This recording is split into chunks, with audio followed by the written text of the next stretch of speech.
people who might come from different nations but are of one heart, who might be born speaking different languages but who speak with one voice.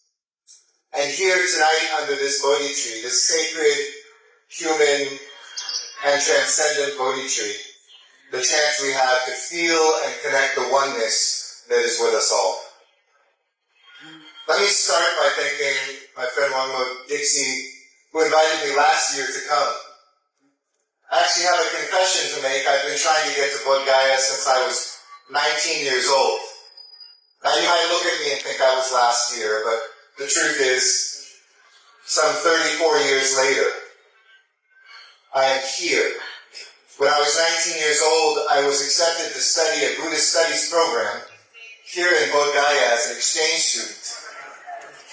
But the calls of my university and work that I was doing in then New York to try to improve the world around me prevented me from coming. And I thought maybe I would never make it here. Then Wangmo last year invited me to come, and I was so excited, now serving as the United States ambassador to India, to finally come to Gaya. And 2 days before I was supposed to arrive and be with all of you, my wife and I came down with COVID. And so I spent those days in bed recovering. So as they say in English, the third time's a charm. And I'm here now. When the universe calls you, that's the right moment to answer.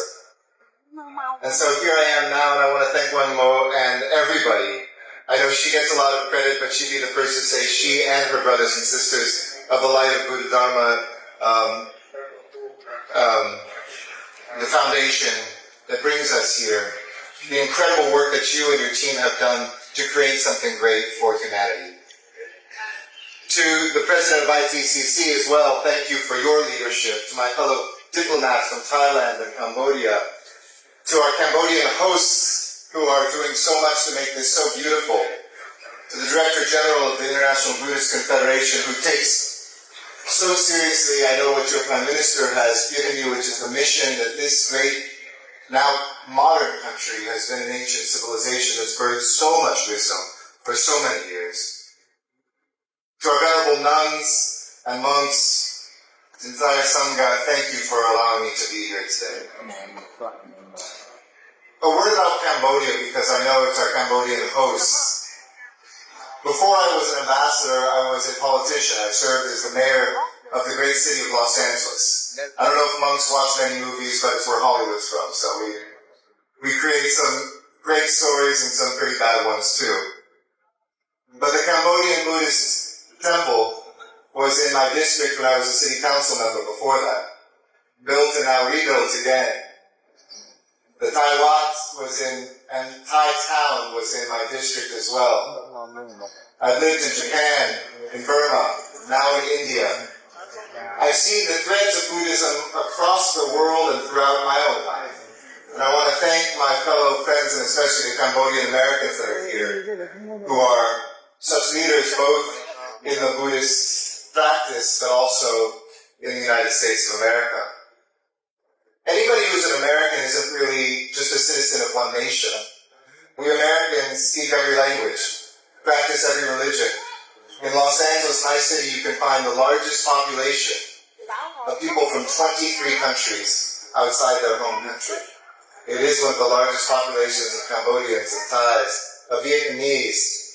You can go through different countries from Mexico to Armenia, and it's a place that welcomes you no matter who you are or where you come from, just as the message of Buddha was not about where you were born, how much money your parents have, what town you originate from, but it's really about what your heart is open to and what you can accomplish. And here, for the last 2 years, I've been building a bridge between the United States and India. India, which first captured my heart when I came here at 14 years old. Then the way the universe works, when I was 18 years old and went to university, my roommate, who was just put together with me at random, his father became the United States ambassador to India, and my second visit to India was staying at the embassy that I now live in and represent. As we gather here to chant yet one more year of the sacred Tipitaka, We know that these are not just words, but this is received wisdom. It is an opportunity for us to lose ourselves in order to recognize who we truly are, both as individuals, but also more widely as a world. I know that this is a metaphor for just the work I do as a diplomat. The United States and India have never been stronger friends. Our hearts feel the same way. Our minds think the same way. And our feet are now moving the same direction together. But too often when we put nations together, we see nations and people moving in opposite directions, split by the division that exists inside them as individuals and between us as communities and nations. I know the friendships that I have forged here in India remind me that the power of connection, the power of love, and the power of unity is greater than anything else in the world. You see, I've been both a diplomat and, as I mentioned, a politician. And too often humanity teaches us power is what we can hold on to. Power is what you keep for yourself. The power of a nation, the power of an individual, the title that you have. But if I've learned one thing, and I started studying Buddhism when I was 19, in the great religions of India, I've learned in practice that power, true power, is what you're willing to give up, what you're willing to share, what you're willing to give. The power we hold on to oppresses us. It divides us. But the power that we share and that we give can unite us. And I feel that spirit very much alive here today. It's true that humanity has gone so far since Buddha was alive. We now literally go to the bottom of the ocean and we go into the heavens. The United States and India are building a satellite that we will launch later this year together. It will be like a doctor in the sky to take the temperature of the earth, to know about the damage that we as human beings have done to Mother Earth, and to make sure we can protect our people even as temperatures rise and as weather gets more extreme. But we also know that technology is only as good as the values that underpin them. The wisdom, the finding solace and clarity in ancient teachings, of remembering that just like this tree, the fifth incarnation of the original Bodhi tree, that there will be future generations coming after us. I just came from the state of Meghalaya, here in India, where we went to a sacred forest, kept sacred by the people in the village by it.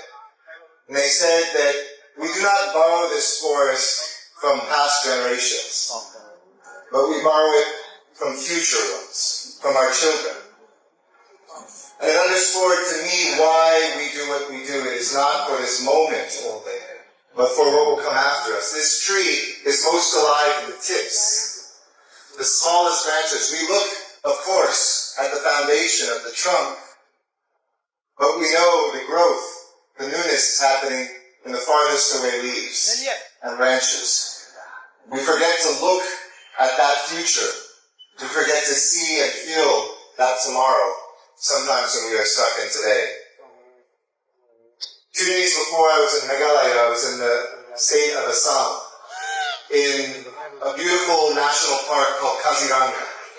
More than 2/3 of all of the one-horned Asian rhinos in the world now live there. A great success of India to keep alive these noble creatures.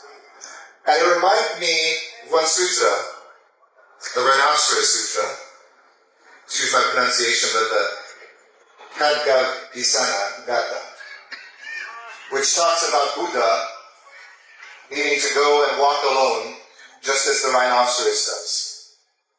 I was there with friends from the embassy who are here with me today, and we saw a rhino in the water by itself. It was up to its waist in water. It was eating the flowers and the foliage that was there.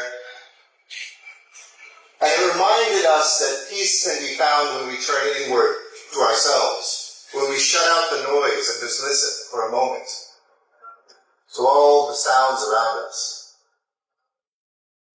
But we also saw the importance and how those rhinos came together, 2 and then 3, and even a small herd of them together.